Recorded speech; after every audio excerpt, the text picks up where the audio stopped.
আসসালামু আলাইকুম। কেমন আছেন সবাই? আল্লাহর অশেষ রহমতে আমরা কিন্তু ভালো আছি। আর আমার ভিডিওটি যে দেখছেন বা শুনছেন, আশা করি আল্লাহর রহমতে আপনারাও ভালো আছেন। তো ভিডিও শুরুতে একটা রিকোয়েস্ট করে রাখি, স্কিপ না করে পুরো ভিডিওটি দেখবেন। ইনশাল্লাহ ভিডিওর কোনো না কোনো অংশ ভালো লেগে যাবে। প্লিজ লাইক দিয়ে ভিডিওটি কন্টিনিউ করবেন। এই যে দেখতেছেন আকাশটা কত সুন্দর। তো আমি কিন্তু সকাল সকাল আজকে ছাদে গেছিলাম, বাবুর কিছু কাপড় চোপড় দিয়া। তো সকালবেলায় ছাদে গেছি, যে ছাদে একটু লাইটা দিয়েই তবে তাড়াতাড়ি শুকিয়ে যাব। তো যাওয়ার পরে এই দৃশ্যটা দেখে একটু ক্যামেরা বন্দি করে রাখলাম। তো চারিদিকে তো ধান কাটার শুরু হয়ে গেছে। তো এই যে ধানগুলো দেখতেছেন, এগুলো কিন্তু হচ্ছে কাইলা জিরা আর কি কয়, কালো জিরা পোলার চাউলের ধান, সুগন্ধি চাউল। তো এগুলো কিন্তু আমার বোন জামাইয়ের ক্ষেত। আমগো এলাকাতে এইসব এখন আর দেখা যায় না, আগে ছিল। তো আমার বোন জামাই কিন্তু বারবার করে বলতেছে যে মায়া আমগো বাড়িতে আসো, নতুন ধান দিয়া আর কি চাল দিয়া পিঠা বানামো, খাইবা। তো বলতেছি যে মেয়ের পরীক্ষা শেষ হোক, তারপর যাবো আর কি। তো এই দৃশ্যগুলো দেখলে খুবই ভালো লাগে। যে আগে তো এগুলো দেখতাম, কৃষকরা ধান কাটে, বাইরে নতুন ধান গড়ে তোলে, কিন্তু এখন আমগো দিকে এগুলা নাই বললেই চলে একবারে। জানি না কারা কারা ধৈর্য সহকারে এতক্ষণ ধরে আমার ভিডিওটি দেখছেন। প্লিজ লাইক দিয়ে ভিডিওটি কন্টিনিউ করবেন। আপনি যদি আমার চ্যানেলটা সাবস্ক্রাইব করে না থাকেন, চ্যানেলটা সাবস্ক্রাইব করে আমার পাশে থেকে যেতে পারেন। নোটিফিকেশন অন করে রাখবেন, যাতে ভিডিও ছাড়ার সাথে সাথে আপনার কাছে পৌঁছে যায়। পরবর্তীতে আপনি আপনার মূল্যবান সময় বের করে দেখে নিতে পারবেন। ভিডিওতে লাইক দিয়ে যাবেন। লাইক হলে কি হয়, মনটা ভালো হয়, ভিডিও করার আগ্রহ বাড়ে। কারণ নতুন একটা ভিডিও তৈরি করতে কিন্তু অনেকটুকু পরিশ্রম হয়।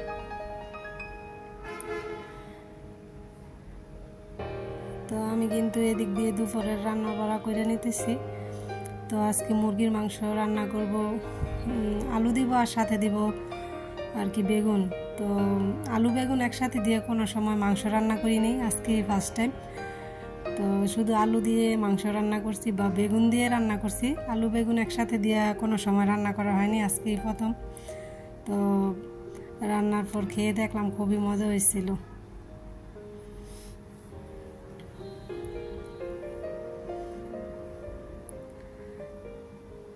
এই যে আমার এই প্রতিদিনের কাজকর্ম, রান্না বাড়াগুলো আপনাদের সাথে শেয়ার করি। আপনাদের কি রকম লাগে চাইলে কিন্তু কমেন্ট করে জানাতে পারেন।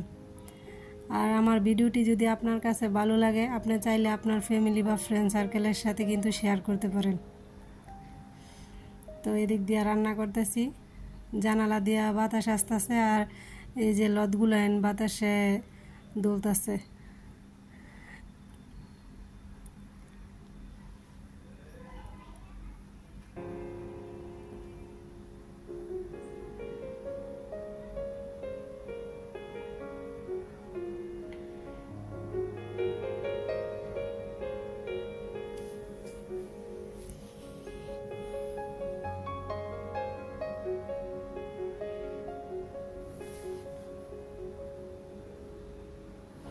তো মাংস আর আলু কষানোর অনেক সময় পর কিন্তু বেগুনটা দিছি, যাতে বেগুনটা একবারে আর কি এই একবারে গইলা না যায় আর কি, খুইলা না যায়, সেজন্য বেগুনটা একটু পরে দিয়া তারপর কষাইছি। কারণ মাংস আর আলুটা সিদ্ধ হইতে তো একটু বেশি সময় লাগে, বেগুন সিদ্ধ হইতে তো আর এত সময় লাগে না। তাই মাংস আর আলুটা আগে সিদ্ধ করিয়া আর কি কষাইয়া ভালোভাবে যখন সিদ্ধ হয়ে আসছে, তখন কিন্তু বেগুনটা দিয়ে দিছি।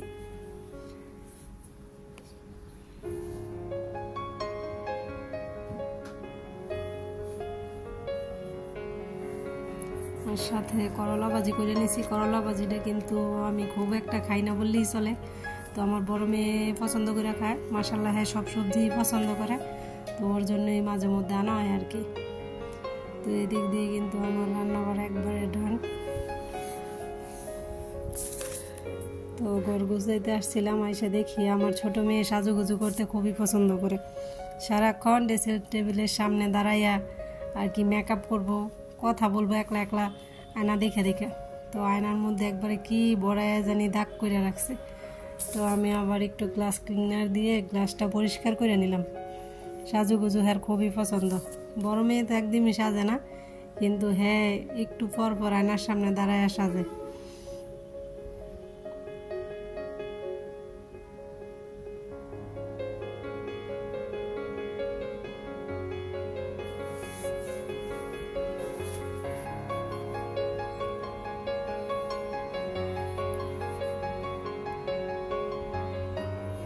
ঠান্ডা পড়ার সাথে সাথে মনে হইতেছে যে আমারও মনে হয় ঠান্ডা লাগতেছে।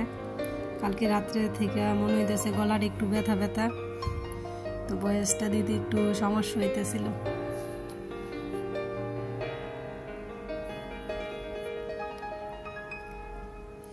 আর এই যে দেখেন এদিক দিয়ে আমি কিন্তু অল্প পরিমাণের আটা নিচ্ছি, সাথে কিন্তু অনেক রকম সবজি দিচ্ছি।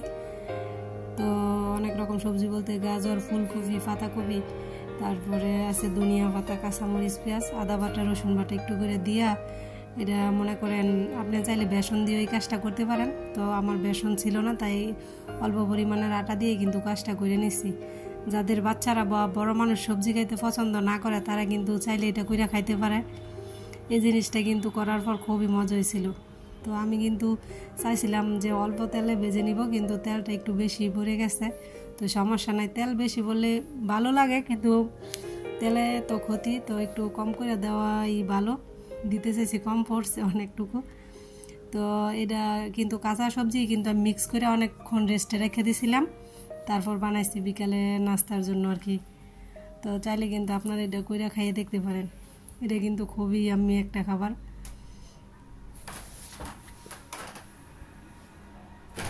খাওয়ার পর কিন্তু